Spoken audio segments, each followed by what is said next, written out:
the flickering light of Asia, or the Assyrian nation and church. Those were happy days for the Assyrians when their ancient lands were cleared of the enemy, and they expected soon to occupy a part of their historic fatherland, made forever free by the Muslim bondage.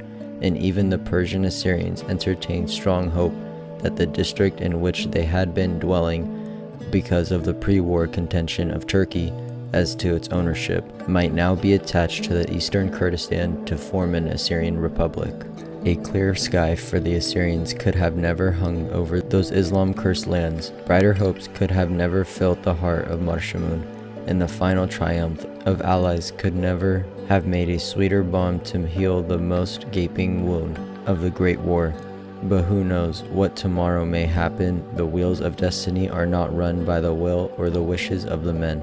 Perhaps the most abundant and most painful of earth's pains are its disappointments, cherished hopes that were never realized, dreams that never came true, glorious prospects that turned into heaps of melancholy, ruins. In the midst of those joyous hopes and expectations, and out of a clear sky, one day there came the sound of a deafening thunderclap. The commander of the Russian forces in Persia, who was at the time in Urmia, called his officers and men together, and in the hearing of Marshamun and his leaders, with tears in his eyes, read a telegram which he was holding in a trembling hand. He suppressed his emotions and said, "Officers, men, and friends, I have received this telegram from Petrograd, which I am compelled to read to you all.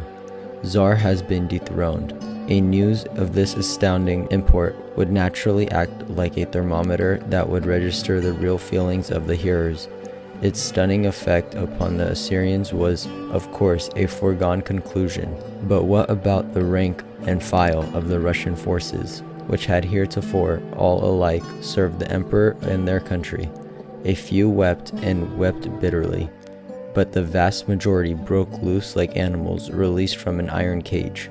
They shouted, they sang, they unfurled the red flag of the so-called freedom and began to celebrate the impending doom of their country and their people.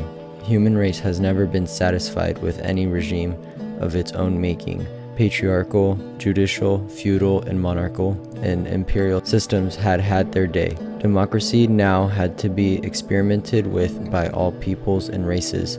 But democracy is not a code of laws. It is the condition of a well-developed and well-advanced mind. It is not a system despotically formed by masses. It is a moral state of the individuals. It is not an imitation of a certain ideal, but the inspiration that gives form to that ideal. In other words, it is not in what we want, but in what we are, and what we are capable of being. Therefore, of most of the people of the earth, the Russians were least prepared for the inauguration of a regime which they never understood. A new wine could not be put in an old bottle. The Russians took an irrational chance by doing so. Consequently, the bottle ripped open in 1,000 places.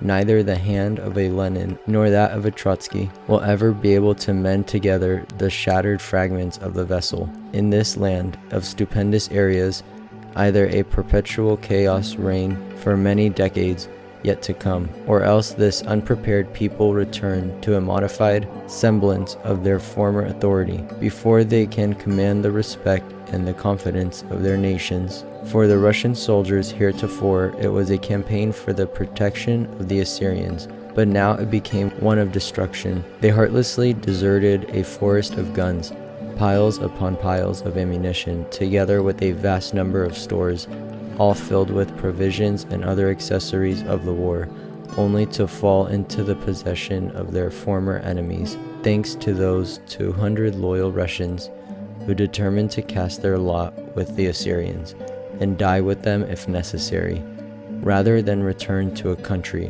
which had destined to suffer by the misrule of men who had gone hopelessly mad. They immediately laid their hands on the stores that had been established in Urmia, and saved from plunders a certain supply of arms and ammunition. These were turned over to Marshamun and his army, and were considered as sufficient for the Assyrians to defend themselves therewith, till some miraculous assistance came to them from some unseen source, or some miraculous way was opened to them that would lead them to where they knew not yet. For now that Russia had become a nonentity in the war, the Turks would surely return in force to invade Persia again, and to harass the British operations of Mesopotamia. How ineffably true the meaning and the import of those awful words which Christ spoke when he said, "Not everyone that says, 'Lord, Lord,' will enter into the kingdom of heaven."